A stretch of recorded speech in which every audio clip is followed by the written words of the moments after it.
the topic of gratitude is actually very important, but maybe we don't hear too much of it, right? Maybe most of the time we hear about kindness, about compassion, about mindfulness, right?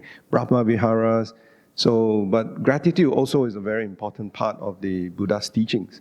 And they are actually also interrelated, okay? So in today's short reflections, I will just cover on first what is meant by gratitude, how important it is in the Buddha's teachings, right? By maybe sharing with you some sources where the topic of gratitude is mentioned, and also looking at the Buddha himself, whether does the Buddha himself expresses gratitude, all right, during his lifetime, his 45 years. All right? So we look at the Buddha himself, because the Buddha is always the great being that we can always emulate, yeah? And then we'll also look at what are the obstructions that make us difficult for us to actually practice gratitude, right, from the Buddhist perspective. And also this misconception that if we are always grateful, we are always full of gratitude, then people will take advantage of us. Right? So we look at it, does the Buddha have an answer to that? And finally, what is very contemporary is that we look at gratitude. How does the world of science today look at gratitude? Is it something that is ancient, that is old-fashioned, that is no longer valid in our modern digital age?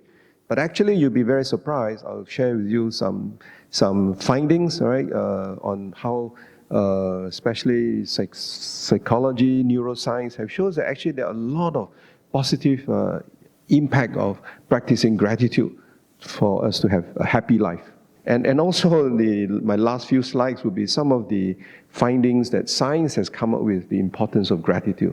Now, I'm no scientist myself, neither am I a psychologist, but there are a lot of findings which, I'll give you some sources, then again, if you're interested, then you can also look at that, yeah? So that's going to be the basis of today's reflections on the topic of gratitude. Now, first of all, as I said, there are not many sources in the Buddhist teachings where gratitude is mentioned, but actually there are quite a number. All right, even when Bob's asked me to give this sharing, so I deliberately, tried to look into the Pali Canon, and I found there are actually quite a number of sources. And one of the most impactful one, I think, is this in the Dalabha Sutta, which is Sutta 119 in the book of Gradual Sayings, book number 2, where the Buddha says there are two types of persons who are very rare, very difficult in this world. Two types of person, rare and difficult to find. And he said the first type is someone who always shows kindness, who always expresses kindness. So that's the first type of person. And he said the second type of person is someone who appreciates with gratefulness, with thankfulness on the kindness that's been shared, that's been shown to them. All right? So again, in the Dalabha Sutta itself, this is Sutta 119, in the book of 2, in the Anguttara Nikaya, the book of Gradual Sayings. So the Buddha mentioned explicitly about these two persons. Now, what is important from this short passage is that the Buddha is not only saying that it is difficult, rare to find these two types of person, he's saying that we should actually emulate such virtues. We should emulate such qualities. Yeah? And he also explained, not specifically in this sutta, but many other teachings, which today I'll share with you some, that, for example, for us to practice kindness and gratitude, they are actually very closely interrelated, kindness and gratitude. And the practice of kindness and gratitude have to be genuine, have to be what today we call authentic. Right? Even in management, you have heard this word called authentic leadership. Right? So similarly, in our practice of kindness and gratitude, we have to have that genuineness, that sincerity. All right? And why is it so important? Because when we have sincerity, when we have that genuineness, the authenticity in our kindness and gratitude, then gratitude becomes what is called heartfelt. So you really feel it, okay? So, and it is said that there are three very important aspects for this gratitude to be really heartfelt. The first one is when you actually benefited from the kindness that someone has given you, right? So when you really have benefited, and you know that you have benefited. The second one is when you trust You have that trust, T-R-U-S-T, you have that trust that that kind of kindness is actually genuine, is sincere, all right, is real, right? So which means that the motivations, the intention, you trust the intention, you trust the intention, you trust the motivation of the person who shared that kindness with you. So that kindness is not fake, right? It's genuine, it's real. So that's the second one. And the third one is when you have this feeling, you have this sense that this person actually goes all out. He actually makes a lot of effort to actually to show that kindness to you. Right? So these are three very important points. All right? The first one, you actually benefited from it. Secondly, you trust the intention or the motivation of the person who actually showed that kindness. And thirdly, you have this feeling, you have this sense of knowing that this person actually is sincere in actually showing that that benefit. All right. So this is all actually the Buddha explains in that. All right. So you look at this particular discourse, Sutta 119, in the book of 2 in the Anguttara Nikaya, the book of gradual sayings. Yeah. So that's a very important point. So let me just share with you some basic understanding or definitions of what is gratitude. All right. So this word gratitude, I think there's a Pali word for it. It's called katanyuta. In other words, the quality of being thankful. You don't have to remember Pali words, right? You don't speak Pali, but since it is a Buddhist talk, I just want to highlight to you that actually the Buddha uses such words. So in other words, it is something found in the teachings itself. So it's the quality of being thankful and appreciative for what one has received or experienced, like what I mentioned early on, okay? The response to generosity or kindness of others or the quality of gratitude is called katavedi. Now, I mentioned these two words because Bob's asked me to talk on this katanyuta and katavedi. So I said, these are just words in Pali. So since I've been asked, so I just highlight this word. So katanyatu katavedi is very often spoken of and commonly cultivated. So it's considered a significant quality in one's life. Right? So kindness, quality, generosity, all these things are interrelated. And it helps to cultivate that genuineness of generosity, of gratitude. Now, as I mentioned, just now I mentioned the Labha Sutta in the book of 2, but there are also many other discourses. Again, just mentioned about 3. The concept of gratitude is woven throughout the teachings about generosity, about virtues, cultivation of positive mental states. So maybe gratitude by itself doesn't stand out, all right, but it is interwoven in this. But having said that, there are actually specific suttas where they highlight the importance of gratitude. The Mangala Sutta, which I think many of you know, is a discourse about blessings. And the Buddha says there are actually 38 blessings that all of us can receive. And one of the 38 blessings is gratitude. So gratitude is considered one of the highest blessings. Now, of course, in the Mangala Sutta, there's no detailed description of what gratitude is about. Right? So it just highlights there are 38 blessings, one of them is gratitude. So we know that gratitude figures prominently as one of the highest blessings in the Mangala. Mangala means blessings, right? So it's a discourse on blessings. Now then the other one is that the Sambodhi Sutta in the AN means the Anguttara Nikaya book of gradual sayings. So so book number 9, the first sutta in book number 9 where the Buddha mentioned gratitude is a quality that supports enlightenment. All right? So maybe we're all familiar with the 7 factors of enlightenment, the Bhujangas, isn't it? We remember that the first one is sati, is mindfulness, then investigation of the truth, and so on. So you may wonder, how come no mention of gratitude? Again, it is interwoven there. So investigation of Dhamma. All right, the second one, Dhamma-inspired. So there are so many things for us to investigate. So what do we investigate? Isn't it? Dhammas are phenomena. So the second of the 7 factors of enlightenment is Dhamma-inspired. That means investigating Dhammas. So after you have cultivated mindfulness, which is the first one, right? Sati, first one. The second one is Dhamma-inspired. That means investigate the Dhamma. So what Dhammas do we investigate? There's so many Dhammas. You can't investigate every Dhamma, right? Okay, like the Buddha says in this, the simile in the Singsapa groove. He said, look, what do he picked up a handful of leaves from the ground. He said, which is more, the leaves in my hand or the leaves that you find on the ground? Probably it could be in autumn or fall where a lot of leaves fell. So on In the forest, there are a lot of leaves, so the Buddha just took a handful of leaves. And he asked, which is more, the leaves in my hand or the leaves on the ground? And of course, the monk says, Bhante, the leaves in your hand are less compared to the leaves on the ground. And he says, even the leaves in my hand, even though I feel they are enough, they're sufficient for you to walk the spiritual path for happiness. So likewise, the Dhammas, we can investigate so many things. But the Buddha said, what should we investigate? We investigate Dhammas which are wholesome and Dhammas which are unwholesome.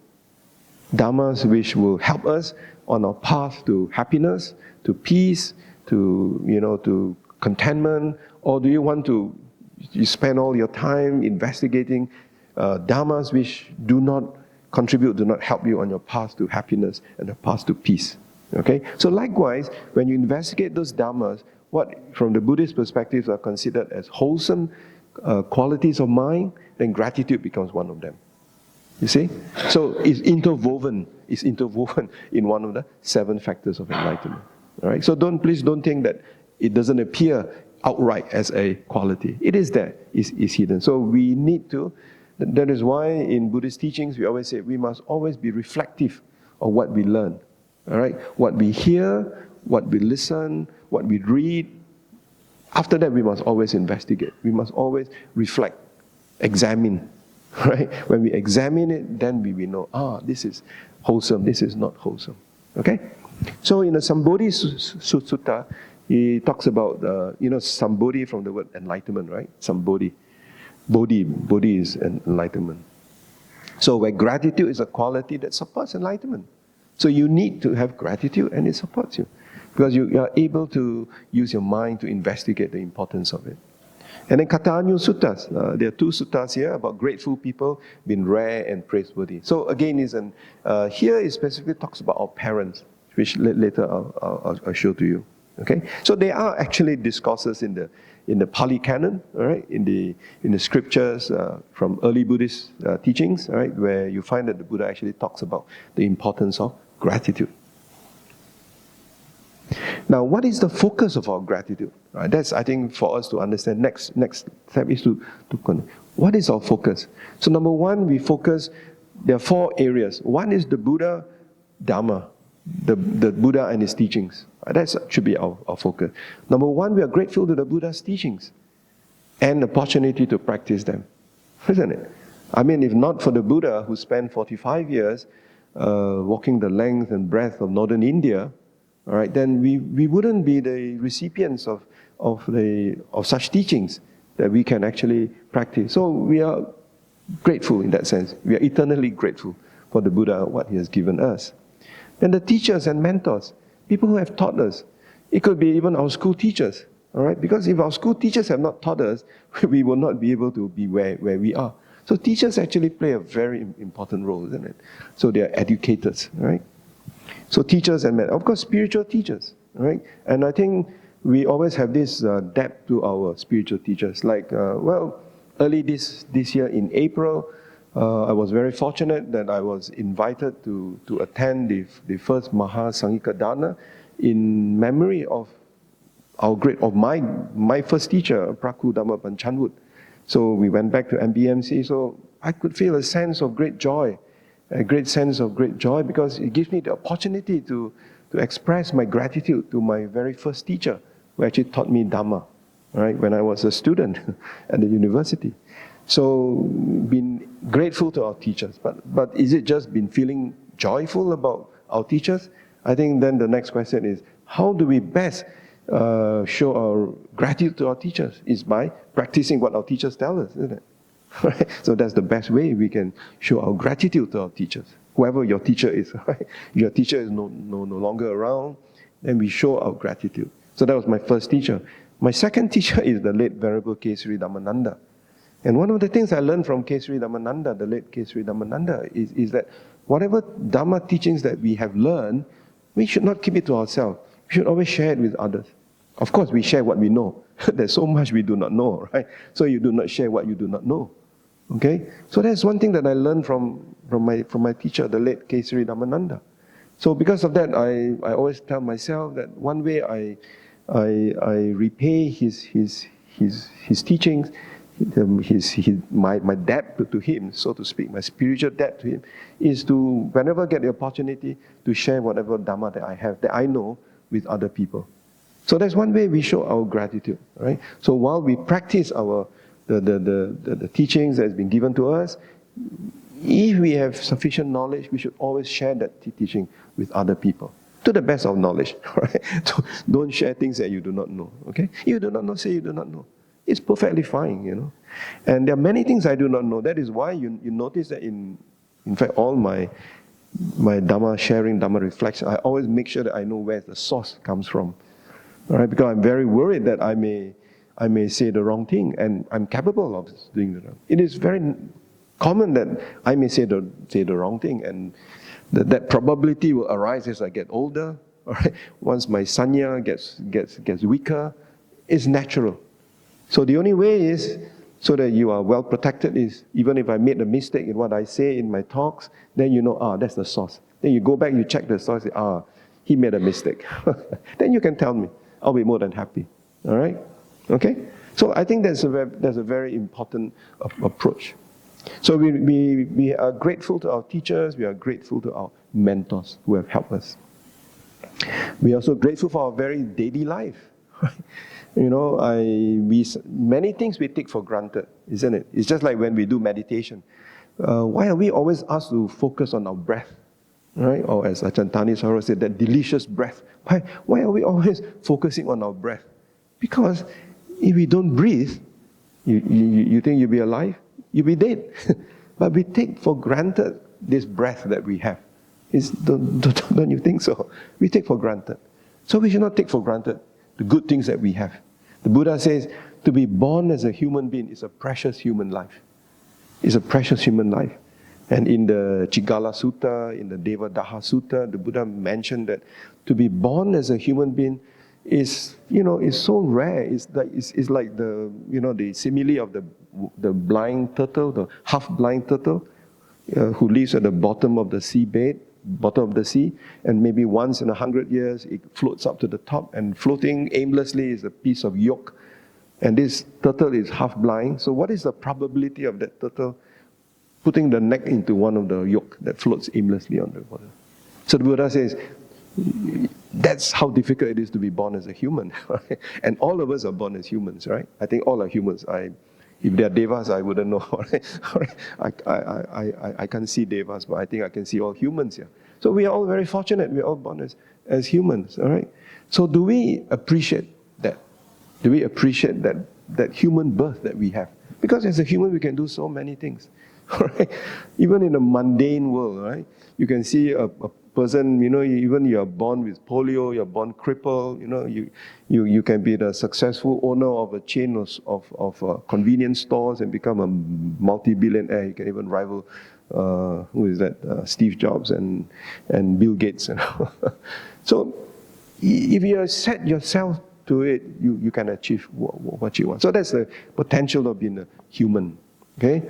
In the Tibetan tradition, for example, usually the first teaching that they give is not so much on the Four Noble Truths, but the first teaching they give is precious human life. 4 things that turn the mind towards the Dharma. Is now the first thing we should realize is we have this precious human life. But this precious human life is fragile, is subject to change. So they teach you the law of impermanence. So if you're not careful, then you need to understand the law of karma. That's the third one. And the fourth one is, once you understand the law of karma, then you will not do actions which will result in you being reborn in woeful states. So you see, so it's a very skillful way of teaching you the essence of the Buddha's teachings. Four Noble Truths is there. But it starts with the precious human life. So our daily life, I think we should always be thankful of that. The fact that we are alive, and His Holiness the Dalai Lama also always say, when we go to sleep, when we wake up, the first thing we should remember is, I'm still alive. When we are still alive, that means we can do so many things. We can do good things, we can do bad things. Yeah, so that's where the Dhamma Vichaya, in Dhamma investigation, then we investigate when we wake up. What do we want to do today? Other than going to office, earn a living, There are many other things that we can do. Over weekends, maybe we can come, help out in Babs or whichever Buddhist society, or not necessarily Buddhist society. Maybe you want to help in a hospice, you want to help in a old folks home. Do something that is positive. Right? So that's the whole idea. Kindness, isn't it? Remember the discourse 119 in Book of Two? He said 2 persons very rare in this world. Someone who is kind. Foremost thought is kindness, and then the other type of person is someone who appreciates the kindness. So let us be like those 2 types of person, who is kind, who have got the ability to do good. Okay? So we are grateful for simple things in life, the food, the shelter, and the health that we have. Okay?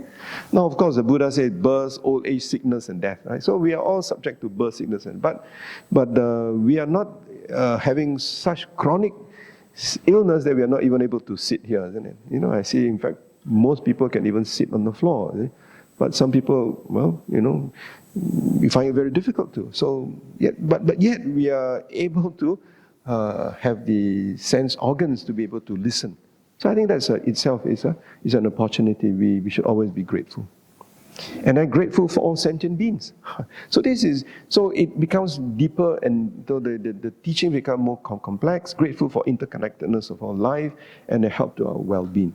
So a very important Buddhist teachings is that we are all interrelated. We are all interdependent. All of us have got karmic links.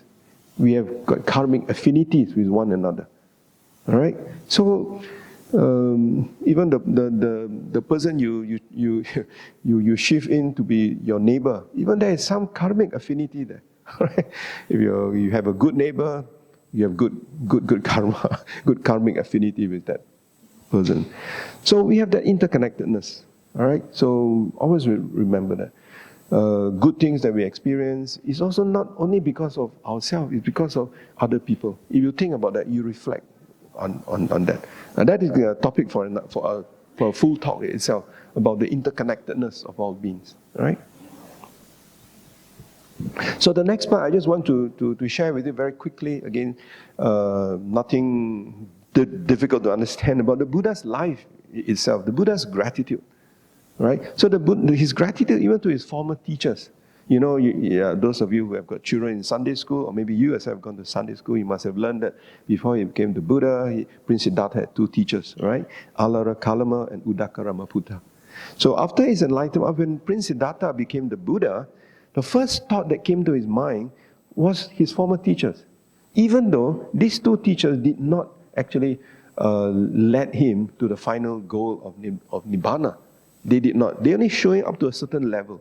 And up to a certain level, even they themselves said, look, you are as good as me now, so you can be my equal. We can have students. But the Buddha wasn't contented. He knew that wasn't the final and the final stage of awakening. So then he went on, and then of course you all read in the stories that he became enlightened under the Bodhi tree, and then so after he became enlightened, the first thought that came to his mind was his former teachers. He said, I found the enlightenment now. I'm now awakened. Who shall I share this wonderful news, wonderful message? And he thought of his former teachers. Right? So that was his thought. He wanted to show gratitude to his teachers. Okay? So this is mentioned in the Ariya Pareye Sana Sutta. So again, if you're interested, you can read this discourse. This discourse is called the Noble Quest. Right? The Ariya means noble, so it's a noble quest. And then the Bodhi tree, right? This morning, I think you also pay homage to the Bodhi tree. So some people don't have a proper understanding. They say Buddhists are also tree worshippers. You worship trees. You go around worshipping trees. But that's not the case. We don't worship trees. We are ideal worshippers, not idol worshippers, but ideal. So we worship a particular ideal, and that ideal is that tree protected or sheltered the Prince Siddhartha before he became enlightened. So it's a mark of showing respect, right? But today, because of this, the SDGs, the sustainability, the environment. So people say, yeah, this is the Buddhist message that how you should even respect the environment, you even respect the trees. You see? So people can now link it in that sense, right? So maybe you can include this as one of the 17 SDGs, right? The tree, of the Buddha. But again, this is mentioned in the Jataka commentaries, right? So it's a mindset of appreciation and respect for nature and mindful awareness of our environment. Okay? And sometimes you see stories about the Buddha sitting next to a river meditating, and occasionally he made comments that look at the beauty of the river that flows, right? And then you look at Chinese landscape painting. They always depict, you look at typical Chinese landscape painting, you see mountains, you see rivers, you see birds flying, all right? And then suddenly you see a small picture of a person maybe sitting on the bridge doing fishing. So in other words, we are a very tiny part of the environment. So that itself is an appreciation, a mindset of appreciation and respect for nature and mindful awareness of our environment. So these concepts now become so relevant, become so contemporary. Okay, so it's not something that is new as far as the Buddhism is concerned. Okay, maybe new as far as the West is concerned, but today this is very common. So the Buddha's gratitude even to the Bodhi tree. Okay, and actually you find that in the Buddha's life a lot of appreciation for nature. When he was born, all right, then you also find stories about the flowers blooming out of season, so the reference to flowers. And then he became enlightened, seated under the Bodhi tree. And then when he gave his first sermon, his first teaching, he gave it in a deer park. He didn't give it in a 5-story monument. He gave it in a deer park, in the nature's preserve. All right, so there are deer all over. And when he passed away between 2 sal trees. Again, trees, you see. So all those expressions of appreciation for nature, you can find even in the life of the Buddha himself. So that's the Buddha's way of showing gratitude even to his parents. The Buddha even showed gratitude to his parents. Particularly his mother. Right? And again, whether you believe it, you don't believe it, it doesn't matter. But what is important is, the story says he ascended to Tavatimsa heaven to teach the Abhidhamma to his deceased mother, demonstrating his filial piety. Right? So again, this is an appreciation of his mother who had passed away. So he teach the Abhidhamma. Right? You don't believe in that story, it doesn't matter. But I think the analogy is that he paid respects to his mother who had passed away. Right? So I think this is it. And in the Kathāñu Sutta, the Buddha talks about gratitude to our parents. And this is extracted from the discourse itself. This is from the Sutta, also Book of Two, right? Book of Two. I tell you, monks, there are 2 people who are not easy to repay. Which 2? Your mother and your father. Even if you were to carry your mother on one shoulder and your father on the other shoulder for 100 years, and were to look after them by anointing, massaging, bathing, and rubbing the limbs, and they were to defecate and urinate right there on your shoulder, you would not in that way pay or repay your parents. So it's not only Confucius who talks about filial piety, right? So even in the Buddha's teachings, right? And someone told me, a Chinese Mahayana monk said that when Buddhism went to China, because when Buddhism went to China, to the Chinese, they see the concept of a monk or a nun. That means normal ancestors, isn't it? You become a monk, you become a nun. Normal. Said that goes against the very grain of a Confucian society, right? We always want to make sure how many if you're a Mr. Tan, you want to make sure how many tons you can bring. You're Mr. Li, how many Li you can bring forward. So when Buddhism went to China, it has got a lot of problem with the Chinese institution of filial piety. Then suttas like the Kathāñu Sutta, where the Buddha talks about the importance of parents. All right. So then the Chinese realize, oh yeah, actually the Buddha was not against. Right? And even by becoming a monk or a nun, you can still repay your parents in so many other ways. Okay, so that is why subsequently Buddhism became a very powerful spiritual and cultural force in China, isn't it? That's why you have a very strong Chinese form of Buddhism.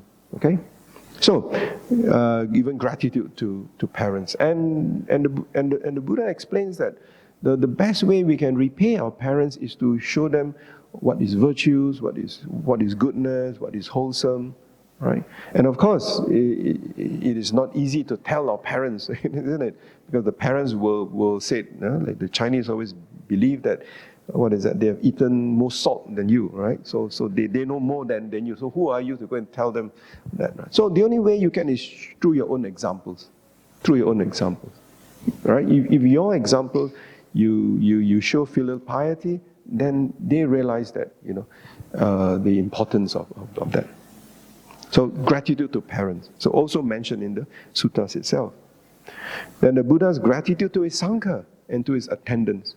So the Buddha expressed appreciation for his attendants, particularly Ananda.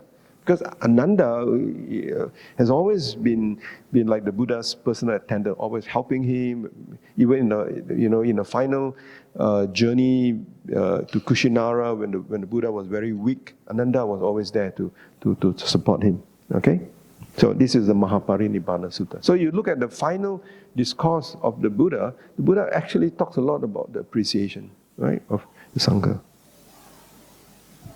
Even to lay supporters, you see, the Buddha also showed appreciation not just to his monks, but even to the lay supporters.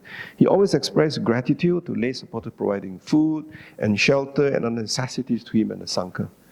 For instance, he showed particular gratitude. I think two names you constantly hear, Anantapindika and Visakha, for the generous support. But there are also others, which I don't have time to mention, like Mahanama, Dhammika, and Jivaka is his personal doctor, right, the attendant.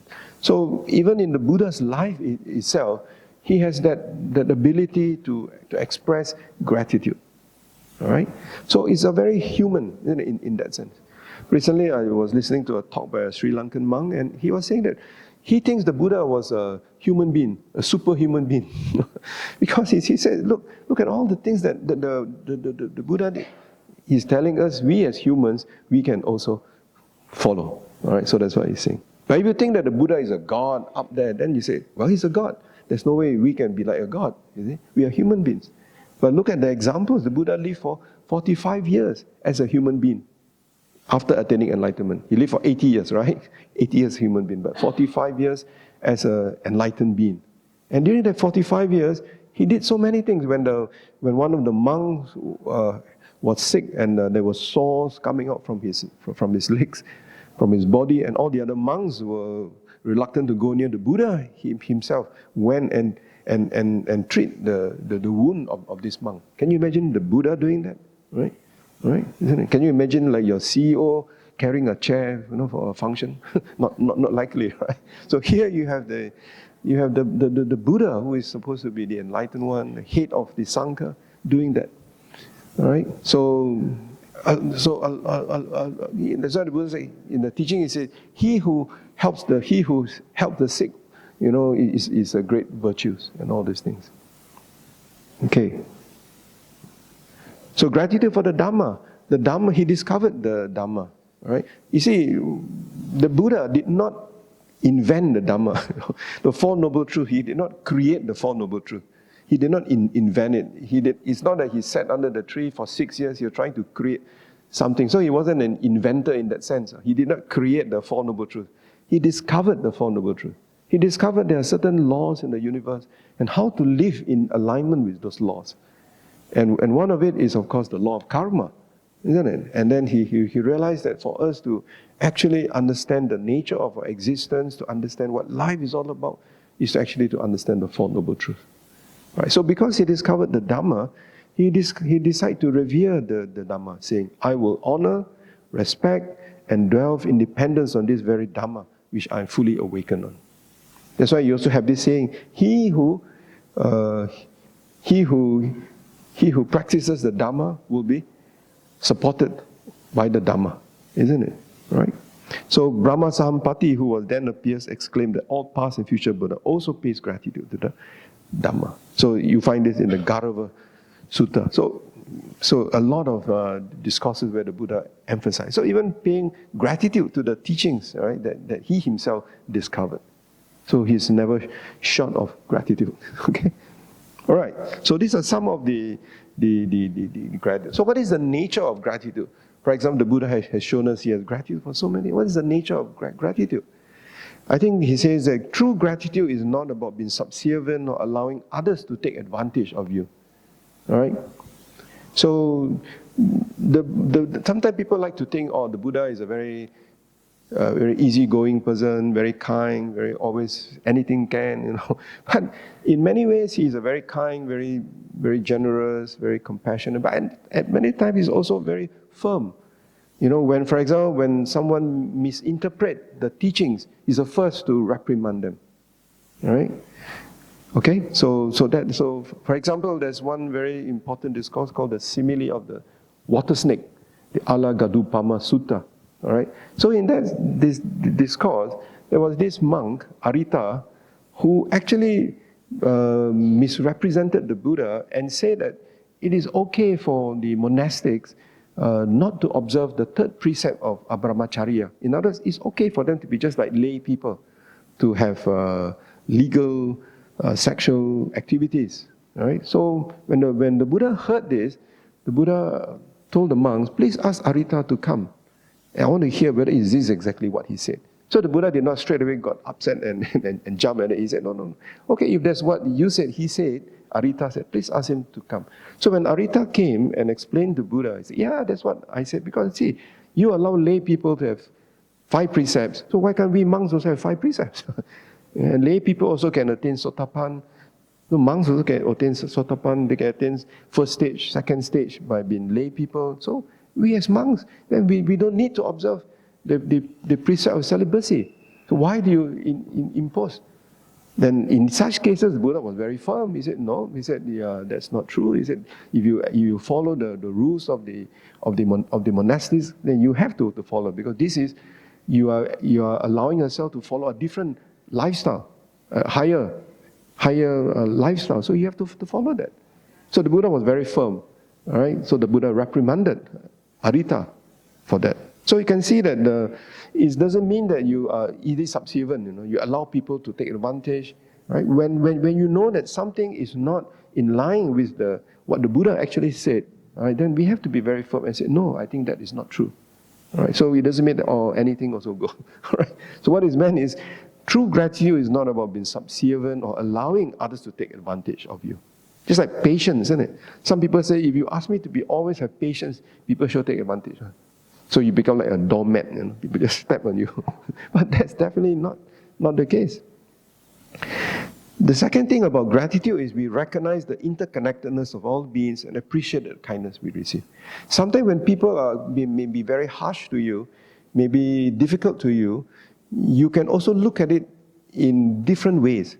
You can react by being acting the same way, or you can give yourself space and ask yourself, why is he behaving in that manner? All right? It doesn't mean that you agree with that. You don't necessarily have to agree with that, but you don't have to react the way that he does. You see, so that's a different perspective again. And there must be a balance between cultivating gratitude and maintaining healthy balance. So there's always a boundary. You find that people are taking advantage of your gratitude, then you steer away. Or you highlight, you make it very firm that, look, please don't do that again. All right? Please don't do that. And you avoid. Right? You avoid. So nature of gratitude, we have to be very cautious. And it involves what we call wisdom. So in the Sigalovada Sutta, the Buddha give examples. All right? He discussed reciprocal duties in relationships.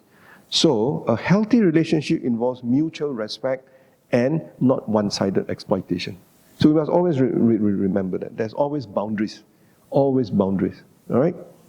So gratitude becomes a strength, not a weakness. It enhances your life and relationships, not diminish it. If someone is always taking advantage of your gratitude, it may be an opportunity to practice wisdom and compassion to address the situation. So how do we do it? All right, so that's where you learn to be very skillful. All right? So here the Buddha was very clear that while we exhibit all those positive qualities, but we must also be very careful that there are boundaries. We got to watch for these boundaries. That's where wisdom comes in. All right? So in fact, all the Buddha's teachings, you find it talks about. Even in mindfulness practice, isn't it? The Buddha said, if you practice mindfulness, mindfulness alone is not enough. It's not enough. Mindfulness must always be balanced with sampajana, isn't it? With clear knowing, awareness. Remember that? In the Satipatthana Sutta, the Buddha says 4 things, right? The first, of course, is atapi. In other words, you must have the effort. Then you put in mindfulness, but mindfulness must always be supported by clear awareness. Then the 4th refrain which you have in your Satipatthana will come in place. In other words, you're able to let go of both attachment to things that you like as well as aversion to things that you do not like. You see, so there's always a good result at the end of it. Okay, so reciprocal relationships are very important. So the next part I just want to highlight very quickly. Again, we don't have time to go into details, but to reflect on what are the obstacles for us to practice that we are not able to practice gratitude. So I just leave you the key word, so it's for you to go back and reflect. The first one is, of course, is avijja, ignorance, right? This is a fundamental obstacle that prevents us from recognizing the interconnected nature of all things and contributions of others to our well-being. Sometimes you look at it, that person, it could be your own relative, it could be your own friends, he may be lately has been very difficult. But if you look back, he has also been a great benefactor for you in the past. So we should always look at things in totality, not just pick one particular episode. Okay, ignorance, there's one. And ignorance is the chain, isn't it, in the dependent origination. So it's always, in Buddhism, always talk how to break through from ignorance. Cravings, sometimes because of excessive desires or different experiences, make us overlook what we already have. All right? We always tend to overlook what we already have. We always think about what we do not have. Correct? Most of the time. All right? Of course, you can say for the world to progress, we must always, keep on asking for more, right? But then we have also reached a stage where the environmentalists are saying that there's enough for everyone's needs, but there's not enough for everyone's greed, isn't it? This world that we have, all right, today environmentalists are saying that we have enough for everybody's needs, but not for everybody's greed. Right? So, and greed is something that the Buddha addresses, isn't it? Lobha. Okay, so that's back to craving. Mana. Mana is conceit, that pride. Right? A sense of superiority or entitlement make it difficult to appreciate others' contribution or feel genuine gratitude. You know this word entitlement. Today in the field of management, we always use this word. We say, oh, this employee, he's what you call an entitled employee. You give him so much, but he says, yeah, but the other person has more than me. And if he says a kind of a feeling of entitlement, people are never happy, right? Because of that pride. I must have more, all right, isn't it? So that's why we always say, don't compare. Right? You start comparing, say, maybe in I don't know when you get a salary, when you work. When you get a salary, first look at you're very happy until you realize what your neighbor gets. You get very sad. So that pride. Why must I get less than so and so? Right? But you'll never be happy if you start comparing. Right? Dosa is aversion. Right? Holding on to resentment, anger, or dissatisfaction can block feelings of gratitude. So all this leads after another because of that pride, because of that cravings, because of that entitled attitude. You want to have more. So anger just arises, right? Or unhappiness. In Buddhist psychology, there's so many words for this word, which we call aversion, isn't it? Because it comes in different levels. Right, you got dosa, you got patiga, you got domanassa. Right? So many words, because these are to tell it that even our levels of aversion or anger or hatred, it comes in different forms. Right? What else? Heedlessness. When we are not mindful, we overlook the positive aspects of our lives, right? And then the kindness of others. We never appreciate the kindness of others. We always think that people should be more kind. Their kindness not enough. I want more kindness, all right? So to us, never enough. Comparison, I think we talked about that. And then negativity bias. And today, neuroscience says that most of the time we have this negativity bias. When you look at anything, you always put a negative things about it. When you look at your neighbor, all right? If your neighbor is suddenly have a brand new car, then negativity bias will set in. All right? Instead of saying sadhu, wonderful, you must have been very successful. You say, this son don't know where he got his money from. And if he's from a different ethnic group like all of you here, he said must be corruption. And more so is because he works in the government. So we almost without fail, almost automatically we will form that conclusion. So that's our reaction, isn't it? So that is why I always say, if we learn meditation, we learn mindfulness, if we are not able to transform our thoughts, you may be able to sit there for hours and hours and hours, and each time when you're up from your meditation, you're up from your cushion, you meet your someone who doesn't have the same skin color as you, same eye color as you, and immediately you see him and you say, he's so successful, must be corrupted. And you have spent hours and hours sitting and meditating. So where has meditation helped you? And I say this because I've met people who are like that.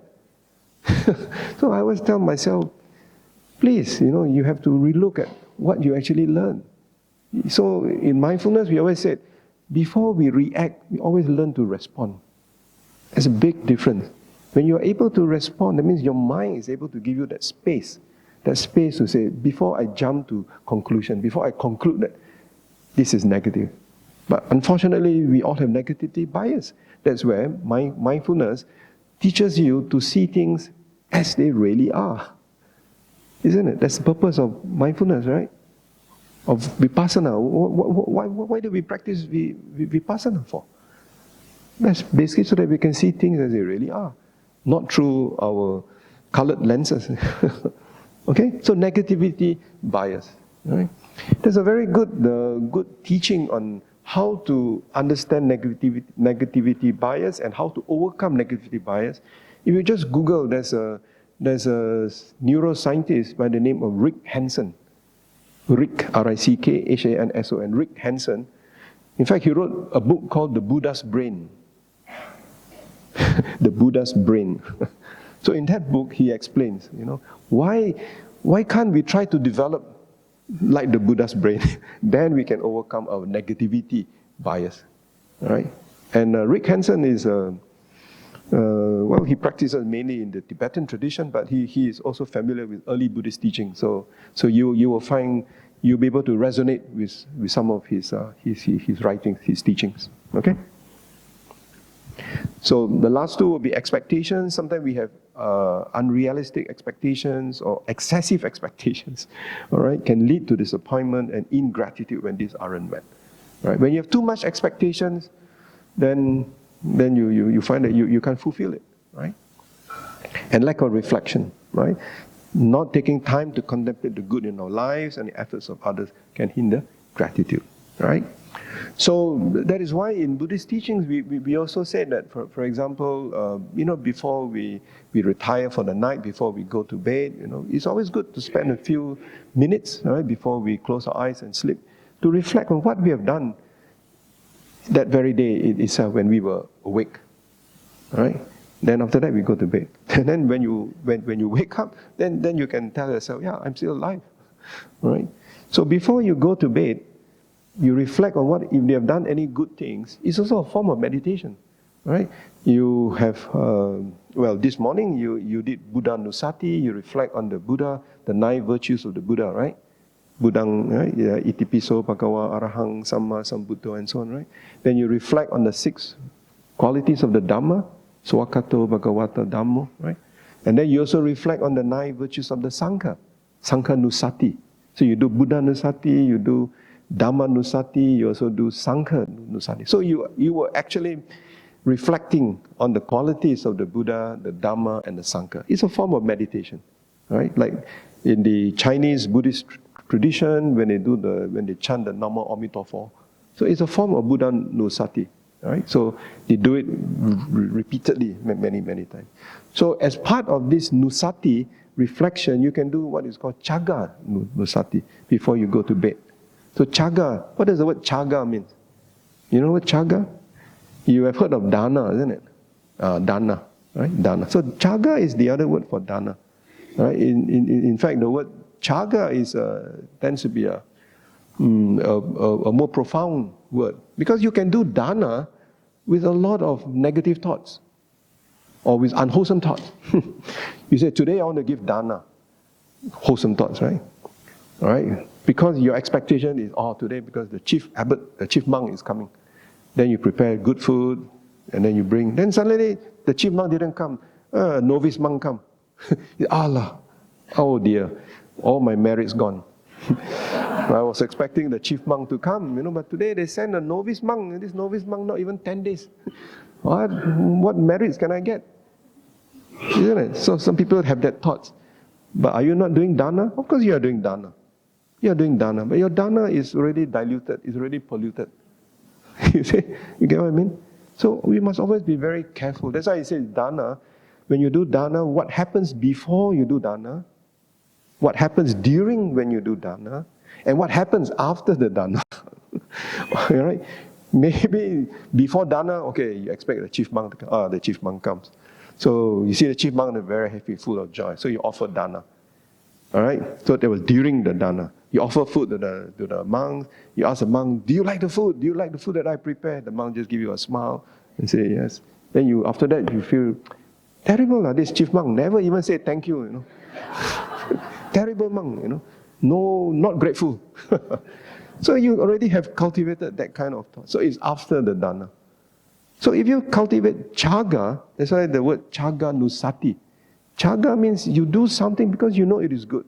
You don't expect any results. Right? When you offer food to the monks, like, sometimes the monks in alms round, you offer food to the monks.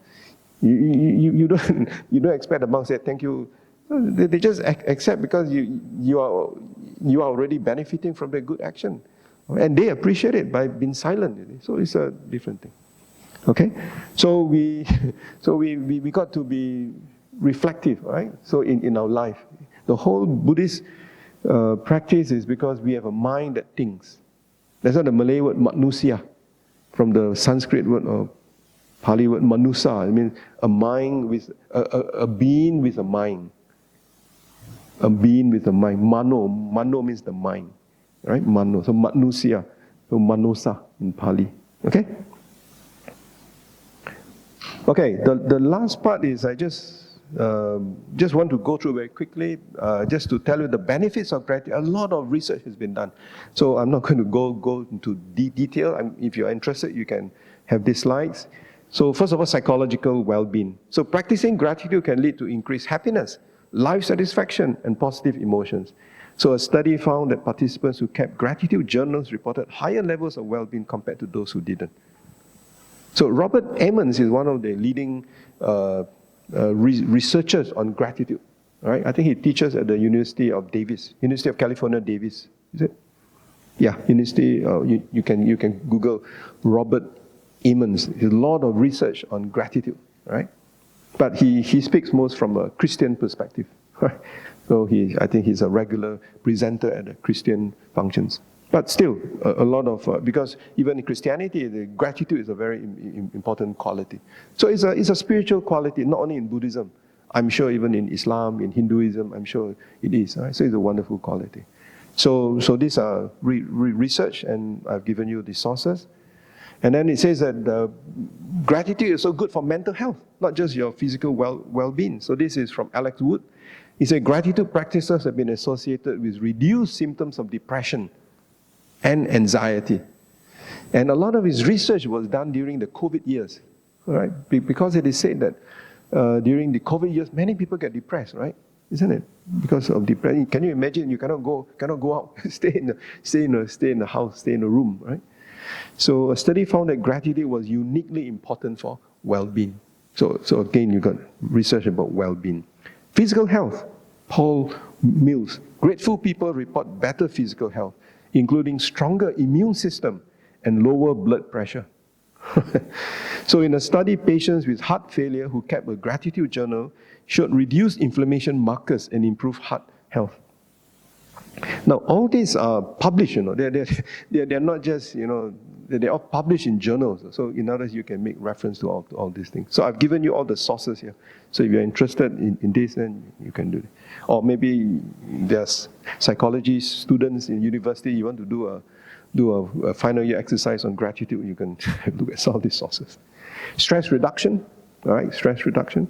So gratitude practices have been shown to lower cortisol levels, which is a stress hormone, all right, and increase heart rate variability, both indicators of reduced stress. So how do you reduce stress? He said, practice gratitude, all right. So again, these are found in Journal of Psychosomatic Research. Psychosomatic, this term psychosomatic, I think today is kind of proven that many of our illnesses, even physical illnesses, are actually caused by our mind. Because of our stress, because of our anxiety, and cancer, for example. Cancer, the big C. Cancer, it says that many scientists, doctors believe that a main cause for cancer is also, besides your food, of course, right, is stress. Is stress, right? And I have a very close friend many years ago who died from cancer because of stress. And he knew it was stress, his doctors knew it was stress, and because of it, and his wife knew it was stress, and he just couldn't take it, right? So it's a sad case, but he died, right? So stress. So I think all of us have got stress in it, right? So make sure how we can reduce stress. But of course, at work, if you are a senior level, please don't give stress to other people too. Right? I used to have a CEO. Well, he was joking. I'm sure. We were talking about stress in the organization, and he says, "Yeah, actually, so far I don't think I'm much stressed." So we said, "Yeah, because you always pass your stress to all of us." And he laughed. He said, "Yeah, I think so." He said, "Maybe I should do it more." All right, so stress reduction. Sleep quality, all right? If you can't sleep, all right, besides counting sheep, all right, so maybe research found that gratitude was related to better sleep quality and duration. You can even sleep longer, all right? Grateful people tend to have more positive pre-sleep cognitions, which may explain this effect. So you can see that they are doing research on this topic of gratitude from so many different angles. Isn't it? They're all the different angles, right, of looking at it. Sleep quality. Relationships. Relationships. Expressing gratitude has been linked to stronger and more satisfying relationships. A study found that expressing gratitude to a romantic partner enhanced the partner's view of the relationship. So just to be thankful even to your partner. Especially if your marriage has been for many, many years, right? The lady or the man you married 25 years ago is totally different from he or she is today, right? Right? Different not only in the sense that less hair or color of hair has changed, but his or her attitudes, perception of things, everything has changed, right? So. But the Buddha says that change is inherent in all life. Okay, so relationships. Right? Actually, talking of this, there's also, I think I shared with you some time back during my earlier talk. There's a recent book called The Good Life. It's by Robert Waldinger, Professor Robert Waldinger from Harvard. And what is interesting is that Robert Waldinger is also a Zen Buddhist priest, also a Zen Buddhist Roshi. So besides being a psychiatrist, professor of psychiatry at Harvard, he's also a practicing Zen Roshi. So when he was asked, what is the essence of a good life? And in his book called The Good Life, he said, well, it is the relationships that you have with people. The relationship with friends, relationship with people who are close to you, all right? Not necessarily your own immediate relatives, but it could be friends. So they're very, very important. and to always have appreciation, gratitude for other people. And he used the word, he said, in our Buddhist terminology, we said Sangha. Sangha, S-A-N-G-H, right? Sangha. Okay, so relationships are very important. Work performance. Gratitude in the workplace has been associated with increased job satisfaction and reduced burnout. Hence, happy at work. Right? So I always tell people that when you work, you have a choice. You have a choice. If you are so unhappy in the work that you are now working, all right, you have two options. One is, you just have to accept it and try to see it from a different perspective. And two, you quit. Because the world outside there, you have options, you have a choice. Right? Rather than you stay on and every day you feel miserable. Right? It's not worth it. Okay? So gratitude in the workplace also associated with increased job satisfaction. Resilience. Grateful individuals have been found to be more resilient in the face of trauma and adversity. So many. It's endless.